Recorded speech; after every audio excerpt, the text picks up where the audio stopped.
People of the world, welcome to Marketing as a Foreign Language. This, the 277th episode. We're going to be talking with Darin Dawson today. He is the founder of BombBomb, an incredible software company. He's got all kinds of information you're going to want to hear. Backstage, we were chatting about the ivory tower of folks in California that sort of manipulate who gets the money and who doesn't in software. And Darin shared with me that he wouldn't want to necessarily be starting a software company right now because things have changed. He started his back in 2006. So if you are anywhere in the software space or just an entrepreneur in general, you are going to want to stick around for this interview. I guarantee you it's going to be a good one. Just in time for the social media news of today, we're starting out with foxbusiness.com. All links to all articles right there in the description. Facebook. Whistleblower turned down $64,000 of severance that would have bought her silence. Now, 64 G's, it's a decent chunk of change there.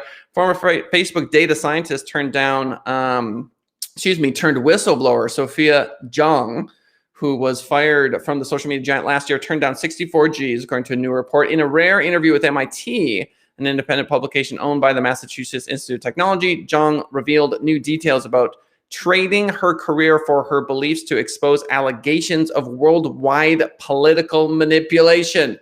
No big deal, just worldwide political manipulation. Quote, "I was the only one in this position of responsibility from the start," she told the magazine, "and someone had to take the responsibility and do the utmost to protect people." Quote, "Everyone agreed that it was terrible," she told the publication. "No one could agree who should be responsible or even what should be done."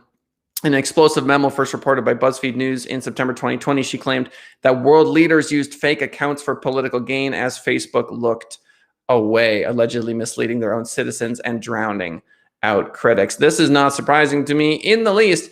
If you are in the political space, you may have a team of marketers, and maybe you know and maybe you don't. But at the end of the day, it is all about the votes. It's all about, oh, are we going to win New Hampshire?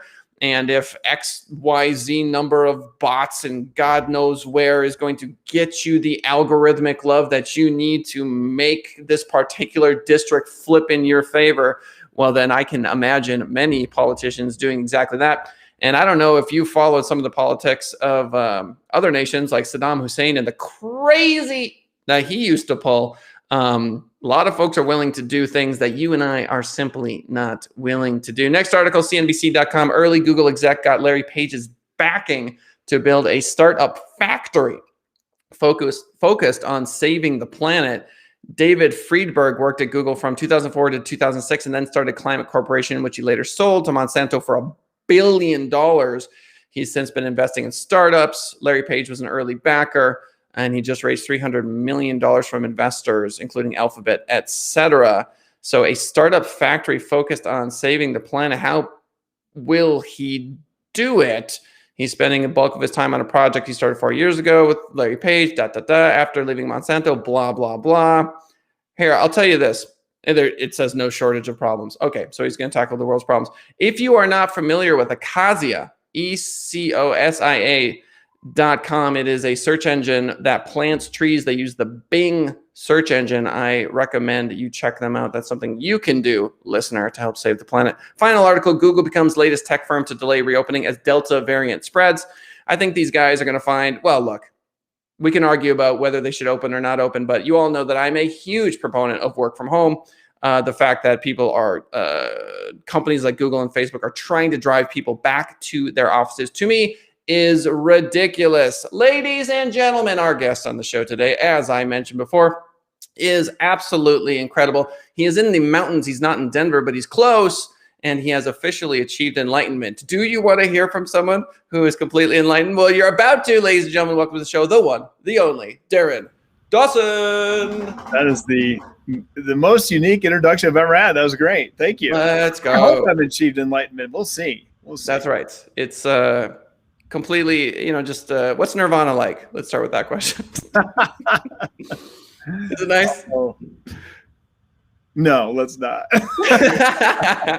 All right. So the question on everyone's minds, because it's in the thumbnail, is how to start a successful software company. As we chatted about backstage, you weren't so sure you would want to nowadays. Why is that? Yeah, I think we started this in 2006. It was great. It was before, we're a video kind of platform. It was before the iPhone had a camera in it. People couldn't go to college and get a degree in entrepreneurship. The SaaS wasn't a term that was used. Google, or YouTube rather, was a privately held company at the time. So it was a different time. We forget about how different it was. I was transitioning from a flip phone to my first iPhone, right? So we got going in that time, and we actually started the business and got going without raising what I would say real capital. We did friends and family, including ourselves, participated in a financial raise, but never any kind of institutional money that came into BombBomb. I think that's tougher to do now. I think that the stakes are higher, and they're made that way, and that you need to raise money. I mean, everything's more expensive to do things these days, and you're competing more than ever on people, retaining people, acquiring customers. It's more expensive. The cost to buy sponsorships at events is more expensive. I just think that there's this table stakes level that's been raised through venture capital, private equity groups that they've invested this money and it's being spent, right? And so it just makes it more expensive to start a SaaS company, I think, these days. And I've been pondering this. I told you I've been pondering this for a while now. If it's possible in 2021 to do what we did, how we did it, and because I hang out with a lot of folks that are trying to do it, and trying to give them good advice. And sometimes what you did won't work anymore. And you got to be brave enough to be like, no, you shouldn't. If I was to tell them, no, you shouldn't do this. Well, why? Can they if they don't, right? I think those are some of the questions I've been wrestling with as now an older entrepreneur, I guess, 10 years in. Honesty is where it's at. I think at the end of the day, if you are willing to be honest in the face of feeling like people are going to judge you, you will find that this is the path. It has always been the path. And in the end, do you want to be a millionaire that's afraid that someone's going to kill them because you lied to countless people? No, you do not, because all of those floor-to-ceiling windows are just places through which people can shoot you. So it's not to say that money is the goal at the end of our lives. No, of course, there's something greater than that. And so I feel similarly. I made my money through BNI, which my chapter is a shadow of what it used to be. BNI, of course, is a networking group. We went online. I couldn't. There's no chance in a freezing hell that I could do what I did only 6 years ago. Because the pandemic has completely changed the game. And so I appreciate that. And I think that listeners appreciate that too. You may not have all the answers to how exactly they should go about it, but that's just honesty. Yeah, 100%. No, the one thing I do know for sure, that is, I do not have all of the answers. I have a life experience I like to share with people, but all the answers I don't have. So you have a team. Let's talk about the size of your team. Let's talk about your product, and give us a sense of some of the problems that you're solving. Yeah, our team is about 140 folks. I got 16 open jobs right now. If you're looking to work for a great company in Colorado, check us out. But we've grown that over the years. My executive team is 12 people. That's where I spend most of my time, is trying to solve hard problems in the business with them. And I love it. I love my team. I'm lucky that the average tenure of that team is about 5 years. So been with me a long time, some of them 7, some of them 8. So I actually have one friend that jumped ship with me when I quit my day job. He came with me, so he's been with us for 10 years. He's our chief evangelist, Ethan Butte, and he's written 2 books for us. So he's a great person. My team is my favorite thing about the business. I think it's so critical when you're starting something to put people in positions, especially where you have deficits. So if you have a weakness, and by the way, if you don't think you do any or you don't have any, you need to find them and then place people that have strengths where you have weaknesses and vice versa. And that's what we try to do at BombBomb. I think we did it pretty good. And so those are people I get to hang out with most of the time. And what do? We're a video messaging platform. We enable you to send personal video messages to the people that matter most. That could be customers. That could be potential customers. That could be family members. That could be internal communication in your business.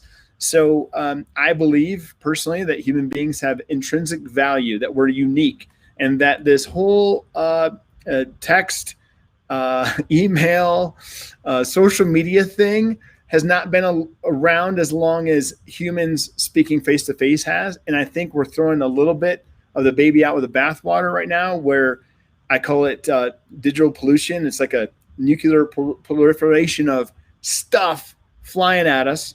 The pandemic made it far worse, where the answer to the sales problem is send more stuff, send more at me, send more in my inbox, send more into my phone, send more into my LinkedIn, whatever messaging platform I have. You're in there trying to get me to do something with text, and we're losing humanness now. And so what we're trying to do is bring back what we call human-centered communication. People building trust, know, like, and trust, building empathy, building gratitude with each other, building relationships. And if we would like to do business together, I'm sure this is how you've done it. If you're in BNI, is how you built your business. You did not do that sending a assault of text messages until they did something you wanted them to do. And so to me, this is an epidemic problem that we want to solve. I simply want to put people in face to face with more people more often. Okay. That's my goal. And while I'm doing that, I want to help you understand that this digital transformation isn't so scary. There's things that you can do for your business and the people that work in it to put your people in front of your customers, right? And I believe that that's what wins now. I think, I don't know what you think about this, but to me, if you have two businesses and they're very alike, so we have a software company and we have competitors. Our features are very similar to those competitors, right? They're very similar. And if I have a feature that they don't have, or vice versa, all it takes is time and money, and I can build that because I have developers and they have developers, right? So what actually makes you different? And any business owner, I have asked this, they would say, well, my people are the difference. Well, then why are you hiding them? Hiding them behind text. You're controlling every move they make with every action, with automation, and we're holding back people, talking to people. And I want to change that. I want to make that different. I want your people in front of the customer. I want that to be your differentiator, because you would tell me it is, that my people are making me different. Well, then put them in play, right? I think we're worried about that, honestly. I think people get, well, I don't really want Jim to be on camera. Well, let me help Jim. Let us help Jim get him in a place where he can communicate better face-to-face with people, okay? I think we're taking the sales skill and people skill out of the equation. I think that's dangerous. I think there's going to be a flight back to it, to the face-to-face communication again. So there's a lot there. It's like, I'll get off my soapbox, a little bit of a manifesto, but I'm passionate about it, as you can tell. That's the business owner, guys. If you're listening to us on iTunes and Spotify after the fact, you know we love you. YouTube.com/Send It Rising, 10:30 a.m. Pacific Standard Time for the live show. So, Darin, it is not surprising to me that you're a business owner. One of the reasons why I'm trying to grow the spirit out is so that I appear more wise and spiritual. And so I see a connection between spirituality. I know it's a loaded term. Please don't, throw me over the bridge for even mentioning it. And business, right? Which is to say, you have something deep in your heart that is the driving force, which is, look, it's depressing to flip through an inbox and just one Expedia hotel promotion. Oh, here comes just random person who wants to sell me this thing. And that text inundation is so just like, oh, like nobody actually cares about me. Everyone just wants my money. They'll be nice to me if they want my money, right? And if I'm trying to sell them, they're going to be all arms crossed and like, and it's all, you know what I mean? Like, and this is the world we live in because this is the system that we've built and that it's functional for, the time in which we live it. So I'm already envisioning, just based on what you're saying, sending out videos with our reporting, right? So, which is something I had never even thought of until you got on your soapbox. Does that make sense? It does. And it doesn't surprise me that you did this and you've got over 100 employees. I mean, guys, gals, seriously. Do you have any idea how hard that is? Do you have any idea how hard it still is? Oh my goodness. That is, I mean, by all accounts, and look, I know you get sad and I know you have negative thoughts. You're human, your body hurts. You have all of the things that go into being, you know what I mean? All your relationships. It's not as if getting to that point, like solves your problems, right? And you're about to tell me how it creates more problems. But just take a moment, and listeners, take a moment to just really let that sink in. You have 140x people whose salaries, whose babies, like formula dollars are funneling through this thing that you built, with the help, obviously, of those people. 100%. I mean, you said it very well. I think these people, some of them, again, in the greater team, been with us 7 to 10 years. That's crazy to me that they'd stick with this idea this long. But getting back to it, I think you mentioned spirituality. I think the why people work at a place is as important as maybe the work they do. I'm going to get to it. So we started BombBomb because we had a friend of ours who lives in Africa. He shows up. It's a longer story than I'll get into, but basically trying to start a school. He had a feeding station where he's feeding kids that were living in a slum. And we were like, man, how do we help Richard? We want to help him. We want to help these people who are dehumanized. And I think what dehumanized means is if you can't get schooled, you can't get water, you can't eat every day, and you don't know where your next meal is coming from, you're dehumanized. So we want to help this guy. We should start it. We were always entrepreneurial, Connor and I, my business partner, always entrepreneurial, always had different businesses we were going.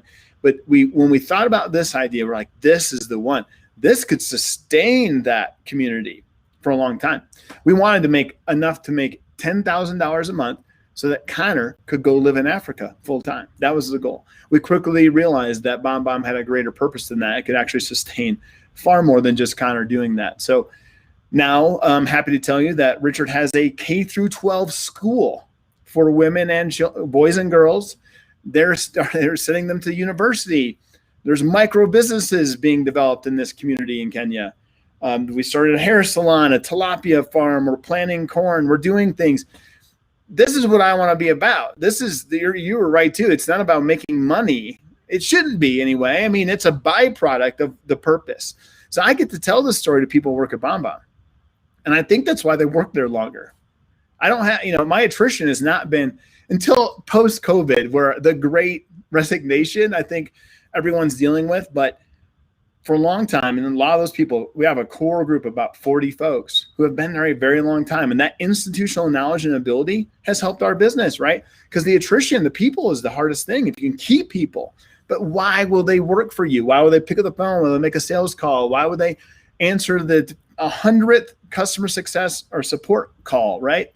Why will they grind it out? I think there's got to be a purpose to the business that is more than money, than just executing capital for people, other people. I think that's a dynamic that I'm proud to have at BombBomb, and I think that's why I have people as long as I do.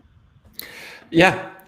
When we sit as a human being, or stand, or walk, or talk, thoughts enter into our minds.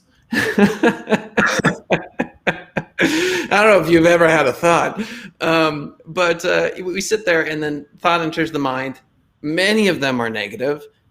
We either react viscerally to those thoughts, and to make it through this particular incarnation is just such a ride. It is such a ride, and it's a ride for everyone. And it can be brutal at times, but it's painfully beautiful, and that's true for all of us because we are all one. We are all interconnected, from the person in Kenya all the way to the 7,000 altitude, small town where you find yourself. And we all know this on some level, and sort of like, okay, fine. So you're sitting there taking the call because you're the customer service rep, and they're saying something stupid. You know what I mean? It's the millionth time you've heard it, and you're frustrated, and your hip hurts, and you got to pick up your kids at 3, and you have the cavity, and you just like everything, just life is hitting you. And then just every now and then a thought arrives of like, the school in Kenya, right? It's a reprieve. It is just a small little reprieve of like, but at least there's that. Right. At least, like this call is somehow connected to that. Everyone wants to think that there's more to this. Right.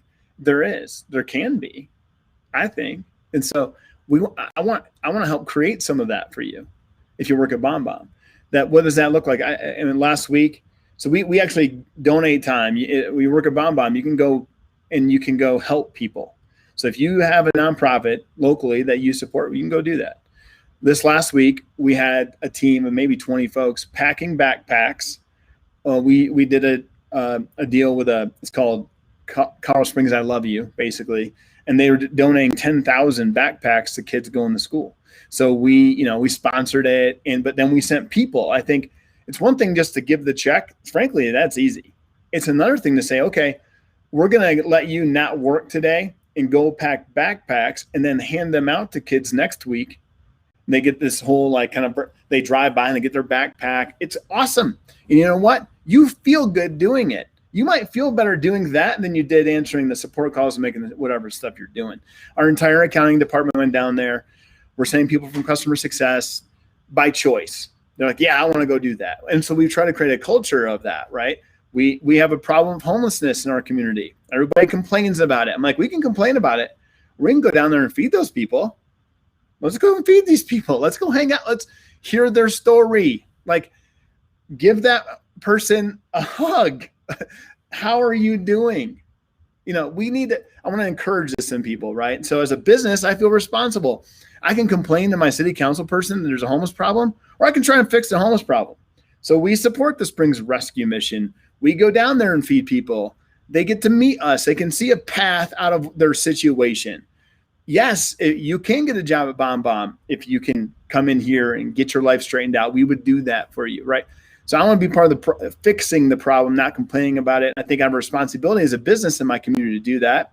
But that's where we started. We started the business because we wanted to do something, make an impact in the universe, not be rich. I think you can be rich.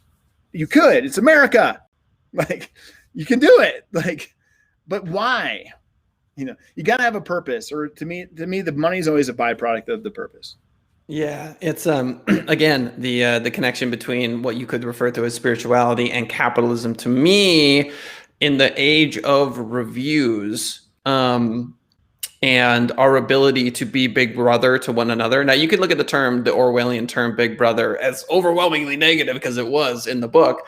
But if you haven't read it, 1984 by George Orwell, classic dystopian novel. This idea of big brother, let's flip it on its head. So now everyone will tell everyone, the good or the bad, right? And the word of mouth, I mean, I get it. It's always been part of human culture. It's just so powerful now with these little devices in our pockets. And so you are doing cause marketing, okay, by going and doing all of these things. And it doesn't sound to me like a savvy marketing plan. When I hear you talk, do you see what I'm saying? It doesn't sound like, oh, it's not meant to be. Yeah. It's not meant to sell a product. Yeah. Because at the end of the day, I think what we're going to do more and more as a culture, because now the proletariat, right, the common folks have all this power, is we're going to elevate people who have a core purpose that is in line with your way of thinking, which is, no, I'm responsible. I have 144 employees. I'm not poor, okay? I have been put in this position from the hard work of these incredible people that, God, please stay with me because you mean the world to me. I feel the same way about my staff. I'm like, oh, Lord, thank God you are here, And you then are given this incredible privilege of going, you know what? I can actually do something about this homeless population in my community. I can actually do something about this school in Kenya. I mean, and that, for those of you that have never been in a position like that, is terrifying.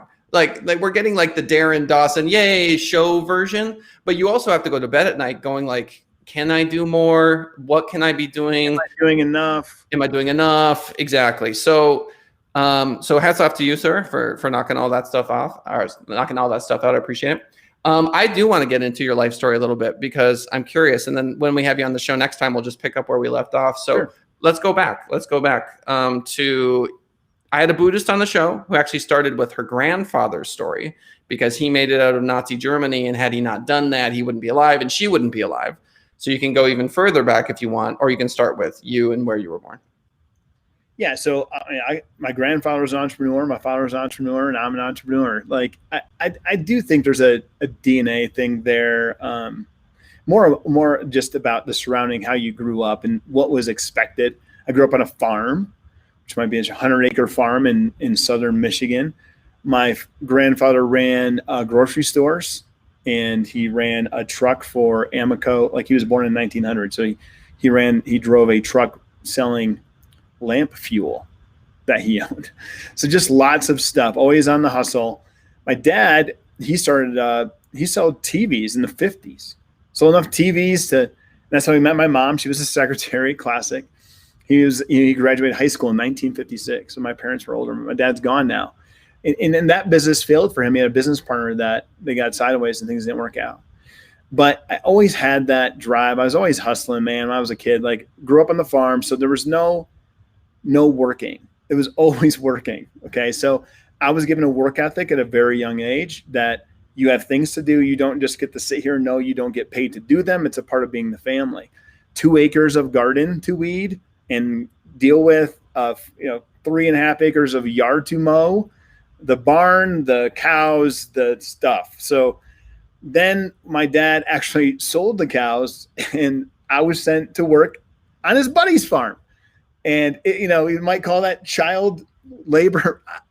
It was to make me a performant adult. And it did, right?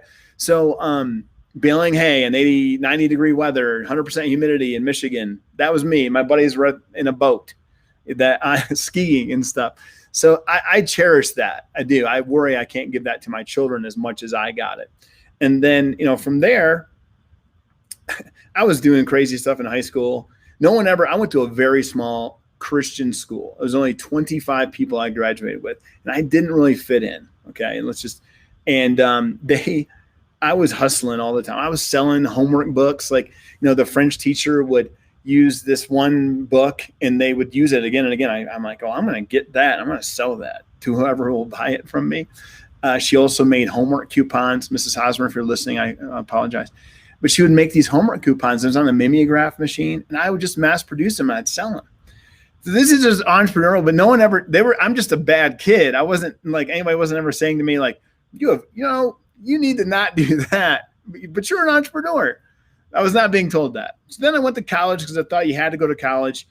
But then I went to the general ad college. I didn't graduate college. I never graduated college. Big secret out, which I don't care about telling people. But as my father told me, maybe school isn't for you. And he was 100% correct.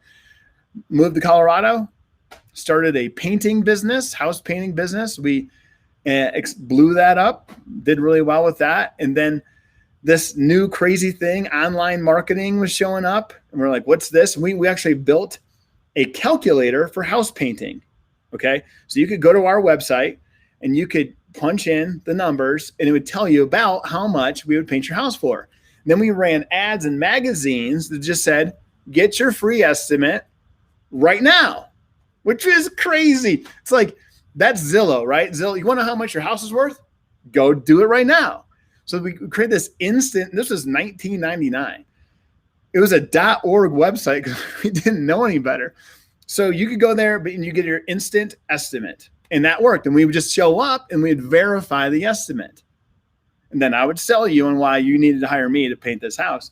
And then we ended up having 50 painters. Okay. And then we started doing big buildings and all that kind of stuff. But we were foolish in those days. I went completely bankrupt from that business because I was spending every dollar I had and lost. Oh, everything. no. Yeah. So we can pick it up there next time, but that evolves into BombBomb. So. Oh, no, you don't understand. You don't understand. So what you just did was this is my life in 2 minutes. Yeah. No. So we're gonna go all the way back. Okay.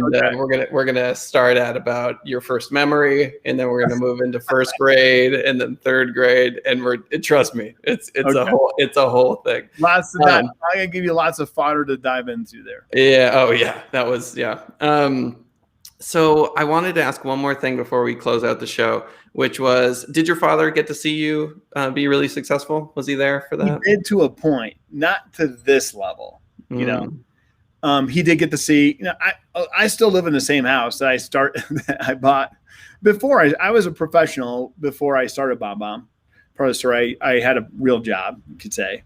So I was able to achieve some of these things, but not the big stuff, I think, where I was meeting crazy famous people, and this tech thing gets kind of nuts sometimes, and I miss him for that, right? Like, it's good. My mom's here, my brother and stuff, but not my dad. So that is tough. Yeah. Yeah. Oh yeah. I mean, the suffering we are long suffering as humans. Yeah. This is just the way it goes. Yeah. But to the extent that you think he's here with us now, shout out to your dad. Yeah. Shout out to dad. Ladies and gentlemen, marketing as a foreign language, youtube.com/Send the Rising. You know the drill. I want to make sure that Darin gets the final words of wisdom. What do you have to say to the good folks? Man, keep going. I think people quit too soon these days. It gets hard. It's part of it. You got to keep going. I think about a lot that sometimes if I would have quit when I thought I should, I was a foot away from the next right thing, right? I know it's hard, but that perseverance is a part of this. If it's your journey, entrepreneurship and perseverance are synonymous in my opinion. Thank you, Darin. We'll